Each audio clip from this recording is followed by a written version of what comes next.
պատրաստ է ներկայացնել այս ժամի բոլոր գլխավոր նորությունները, բարև ձեզ։ Կառավարության ընդունած սերմնաբուծության ծրագրի մեկնարկը տրված է։ Ռուսաստանի և Հայաստանի նախագահների պայմանավորվածության համաձայն Հայաստան ներկրված 1010 տոննա ցորենի էլիտար սերմնացուից ավելի քան 724 տոննան արդեն բաշխված է խոշոր ֆերմերային տնտեսություններին։ Մեր երկրում աշնանացան ցորենի տարեկան պահանջարկը կազմում է 30,000 տոննա։ Վարչապետ Տիգրան Սարգսյանը կոչ է արել մարզպետներին ուշադիր հետևել ցանքսի ընթացքին, քանի որ բաշխված ցորենի բերքահավաքի արդյունքներից է կախված երկրում հացահատիկի արտադրության ռազմավարության ապագան։ Էլիտար սերմնացուն հիմնականում ստանում են այն ֆերմերային տնտեսությունները, որոնք ապահովված են ցանքաշրջանառության պայմաններով, ոռոգման ջրով։ Նախապատվությունը տրվում է առավել մեծ հեկտարներով որակյալ հողակտորներին։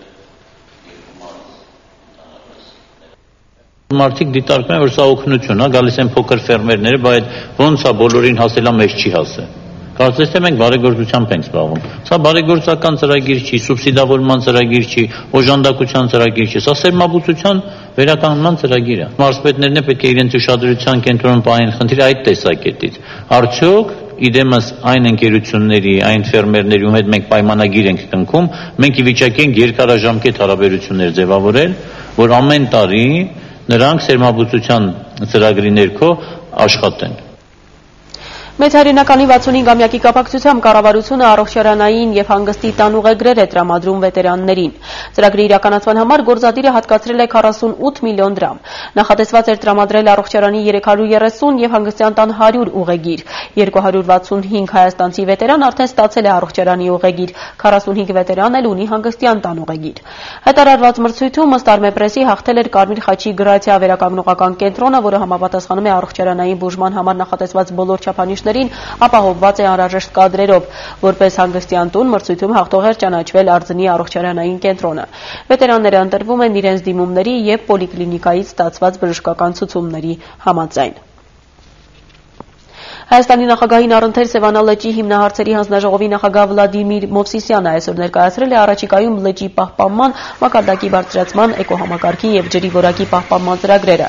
Այդ խնդիրների լուծման համար պետությունը նախատեսում է տրամադրել 44 միլիարդ դրամ, որի հաշվին պետք է նորոգվի Արփա-Սևան թունելի 2 կիլոմետր 300 մետրանոց հատվածը, նորոգվեն նաև ջրանցքները և դրենաժները։ Վլադիմիր Մովսիսյանը նշել է, որ ամեն ինչ արվում է 2029 թվականին լճի մակարդակը 1903.5 մետրին հասցնելու համար։ Հանձնաժողովի նախագահը տեղեկացրել է, որ ստեղծվելու է հիմնադրամ, որի հաշվին արված փոխանցումները հետագայում ծախսվելու են լճի պահպանման վրա։ Որպես առաջնային խնդիր Վլադիմիր Մովսիսյանը նշել է ջրի որակի պահպանումը։ Բանակցություններ են վարվում վերակառուցման և զարգացման եվրոպական բանկի հետ, որպեսզի մենք կարողանանք առափնյա 43 համայնքների հերթականությամբ այդ խնդիրները լուծել ջրամատակարարման,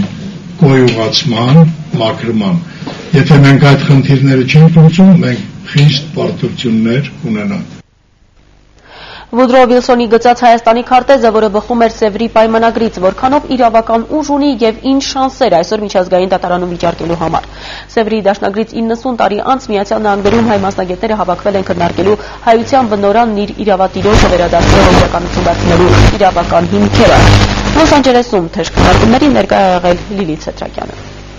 Պատմությունը ցույց է տալիս, որ կան ազգային կարևոր խնդիրներ, որոնք միավորում են նույնիսկ տարբեր քաղաքական բևեռների հայերին։ Դրանցից մեկը Սևրի դաշնագրի հետ ուղղված բխած հայ դատի պահանջատիրությունը։ Այսպես են մտածում Միացյալ Նահանգների արևմտյան ափի քաղաքական ու հասարակական կառույցները համախմբող Միացյալ Մոդմի անդամները։ Նրանք մասնագետների էին հրավիրել քննարկելու, թե որքան են ամուր Սևրի դաշնագրի իրավական հիմքերը։ Կարծիքները խիստ տարբեր են։ Պրոֆեսոր Ռիչարդ Հովհաննիսյանի համոզմամբ Սևրն իրավական ուժ չունի, քանի որ չի վավերացվել։ Նույն պատճառով կիրարկման ենթակա չէ նաև դրանից բխած Վուդրո Վիլսոնի իրավարար վճիռը, որով գծվեց Հայաստանի և Թուրքիայի սահմանը, Հայաստանին վերապահելով 100,000 քառակուսի կիլոմետր տարածք։ Բոլոր պայմանագիրները պետք է վավերացվին, ռատիֆիկացիա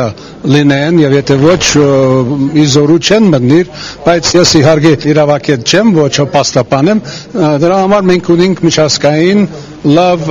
պատրաստված իրավակետներ, ոչ հայ, եւ հայ, որոնք կնստեն եւ այդ հարցը քննարկեն։ Քաղաքագետ Արա Պապյանի համոզմամբ չնայած Սևրի պայմանագիրը չի վավերացվել, սակայն Ուդրո Ուիլսոնի իրավարար վճիռն ունի իրավական ուժ, քանի որ կրում է Միացյալ Նահանգների պետական կնիքը, եւ մենք կարող ենք միջազգային դատարանի միջոցով հետ ստանալ Ուիլսոնյան փաստաթղթով մեր հասանելիք տարածքը։ Ուիլսոնը ինքը խելոք մարդ էր, երբ որ սա արեց, ինքը հույս ուներ, որ հայերը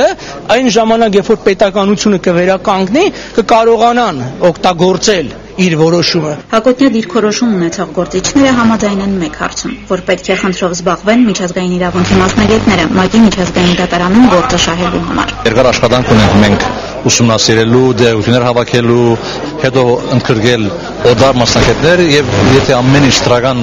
ավարտվի, այն adene որ կներկայացնենք միջազգային ադյաններուն։ Որքան է իրատեսական Սևրի պայմանագրի ու իրավարար վճռի վրա հույս դնելը, աներկբա պատասխան դեռ չկա, քանի դեռ չի ձևավորվել մասնագիտական խումբը, իսկ ով եւ երբ այն կնախաձեռնի դեռ հայտնի չէ։ Ես մեռա 5 տարի նախաձեռնում են, բոլորը խոստանում են, բոլորը ողջևորվում են, բայց օգնող չկա։ Ես մենակ եմ։ Նախաձեռնում եմ, հիմա նախաձեռնում եմ։ Բայց այս ամբողջը միևնույն է, խոսակցությունից ես վստահ եմ, մենք չի անցնելու, վստահ եղեք։ Այս դահլիճը երբեք այսքան մարդաշատ չէր եղել, շատերը հետ դարձան նույնիսկ կանգնելու տեղ չգտնելով։ Մարդիկ Սևրի պայմանագրից 90 տարի հետո թերևս կուզենային լսել ի վերջո 18 երկրի դաշնագիրը հայկական հարցի լուծման իրավական հիմք է, թե ընդհանրապես բարոյական։ Փոխարենը լսեցին մի քանի նորություն, որ Սևրի պայմանագիրը ոչ մի հայ գործիչ մինչև վերջերս ամբողջությամբ չէր կարդացել, որ դաշնագիրն ամբողջությամբ երբևէ չի էլ տպագրվել եւ երբեք չի թարգմանվել հայերեն, եւ որ 70 տարուց ավելի ոչ մեկի մտքով չի էլ անցել ամերիկյան արխիվում բացել Ուդրո Ուիլսոնի իրավարար վճիռը։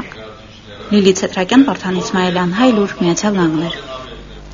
Ռադիոակտիվ թունավորման վտանգ Հունգարիայի արևմուտքում չկա, վստահեցրել է երկրի վարչապետը։ Հիշեցնեմ, ալյումինի արտադրության գործարանում 2 օր առաջ տեղի ունեցած բացյունի հետևանքով կիսով չափ ոչնչացվել է թունավոր թափոններով լի պահեստամասը։ Մասնագետների տվյալով տեղի ունեցել մոտ 700,000 խորանարդ մետր թունաքիմիկատների արտահոսք։ Զոհվել է 4 մարդ, այդ թվում 3 երեխա, նրանք ջրասույզ են եղել թունավոր նյութերով լի ցեխաջրերում։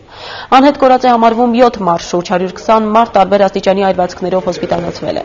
Հունգարիայի միանգամից 3 շրջաններում հայտարարվել է արտակարգ դրություն։ Թունավոր նյութերը ներթափանցել են մի քանի գետեր եւ փոքր առվակներ, ինչը հղի է Դանուբ գետի թունավորմամբ։ Երկաթի օքսիդի Դանուբում հայտնվելու դեպքում վտանգի տակ կհայտնվեն Սերբիան, Բուլղարիան, Ռումինիան եւ Ուկրաինան։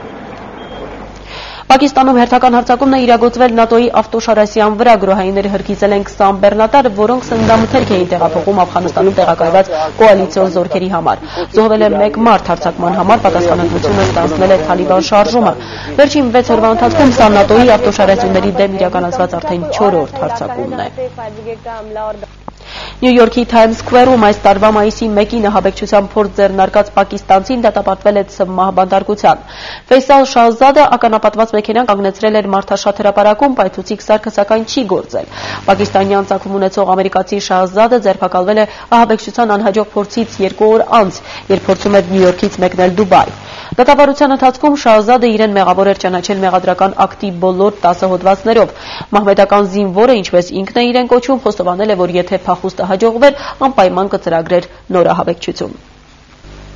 Չիլիի Սան Խոսե բնակավայրում գտնվող հանքահորի վթարից անցել է ուղիղ 2 ամիս, արդեն 61 օր է, ինչ 33 հանքափորները գետնի տակ են։ Նախատեսվում էր, որ փրկարարական աշխատանքը կշարունակվի մինչև տարեվերջ։ Չիլիի նախագահ Պինյերյան սակայն հայտարարել է, որ բանվորները իրենց թակարդից դուրս կբերվեն արդեն 1 շաբաթ անց։ Ստույգ օրը հայտնի չէ, ռիսկի դիմել փրկարար ինժեներները չեն ուզում։ Պետք է վստահ լինել, որ որևէ բարդություն չի լինի, նշում են նրանք։ Հանքահորից բանվորներին կբարձրացնեն 1-1 սրվակ հիշեցնող հատուկ սարքի միջոցով։ 700 մետր խորությունից 1 մարդուն բարձրացնելու համար կպահանջվի 20-ից 30 րոպե։ Արգենտինացի Ռաուլ Բլինսյուկը աճուրդի է հանելու լեգենդար Beatles խմբի անդամներին պատկանող երաժշտական գործիքները, ինքնագրերը, անձնական իրերն ու լուսանկարները։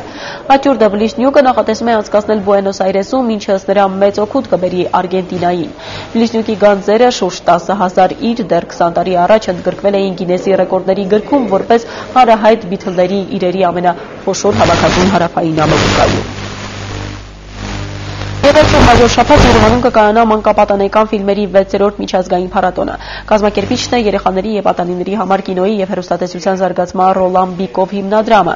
Փառատոնի շրջանակում Հայաստան կժամանեն կինեմատոգրաֆիայի, մուլտիպլիկացիայի եւ մշակույթի տարբեր ոլորտների անվանի գործիչներ։ Հանդիսատեսի եւ ժյուրիի դատին կներկայացվի 81 ֆիլմ 27 երկրից։ Փառատոնը ներառում է նաև մի շարք ծրագրեր, որ ուղղված են մանուկների եւ պատանիների հոգեվոր մշակութային զարգացմանը։ Այս տարի թիվս այլ անվանակարգերի առաջին անգամ կսահմանվի նաև «Ես իրավունք ունեմ» անվանակարգը։ Նախատեսված է նաև «Դու մենակ չես, միասին կհաղթենք» խորագրով սոցիալական ակցիա, որի շրջանակում բժշկական անվճար հետազոտություն կացնեն մի շարք մանուկներ եւ պատանիներ։ Այսքան այժմ ծանոթացեք նաև մարզաշխարհի նորություններին, մենք կհանդիպենք հայտնի ժամը 17-ի թողարկմանը, մնացեք առաջ։